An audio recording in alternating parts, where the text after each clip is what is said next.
എനിക്ക് സങ്കീർത്തനങ്ങളിൽ ഏറ്റവും പ്രധാനപ്പെട്ടൊരു ഭാഗം 120 മുതൽ 134 വരെയുള്ള സോങ് ഓഫ് അസെൻഡ് എന്ന് പറയുന്ന ആരോഹണ ഗീതം എന്ന് പറയുന്ന ഒരു പ്രധാനപ്പെട്ട ഭാഗമാണ്.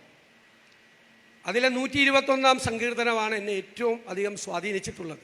അതിലെ 8 വാചകങ്ങൾ. അച്ഛൻ അതിന് പറഞ്ഞിരിക്കുന്നത്, നിനക്ക് യഹോവയുടെ കാവലുണ്ട് എന്നാണ് അതിനെക്കുറിച്ച് ഇതിൽ പറഞ്ഞിരിക്കുന്നത്.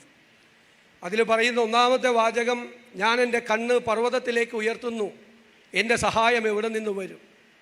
എൻ്റെ സഹായം ആകാശവും ഭൂമിയും സൃഷ്ടിച്ച യഹോവയിൽ നിന്ന് വരും. നിൻ്റെ കാൽ വഴുതാൻ അവൻ സമ്മതിക്കില്ല, നിന്നെ കാക്കുന്നവൻ മയങ്ങില്ല. ഇസ്രായേലിൻ്റെ പരിപാലകൻ മയങ്ങുകയുമില്ല, ഉറങ്ങുകയുമില്ല. യഹോവ നിൻ്റെ പരിപാലകനാണ്. യഹോവ നിൻ്റെ വലതുഭാഗത്ത് നിൻ്റെ തണലാണ്.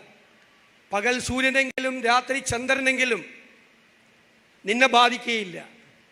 യഹോവ ഒരു ദോഷവും വരാത്തവണ്ണം നിന്നെ പരിപാലിക്കും, നിൻ്റെ പ്രാണനെ പരിപാലിക്കും. 8-ാമത്തെ വാചകം, യഹോവ നിൻ്റെ ഗമനത്തെയും ആഗമനത്തെയും ഇന്നു മുതൽ എന്നേക്കും പരിപാലിക്കും.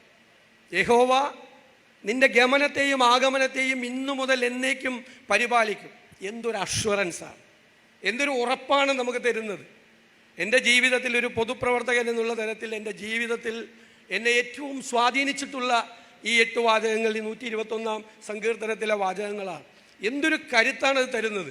ചിലപ്പോൾ ചോദിക്കും സഹപ്രവർത്തകർ, എന്താണ് ഇത്ര കോൺഫിഡൻസ്?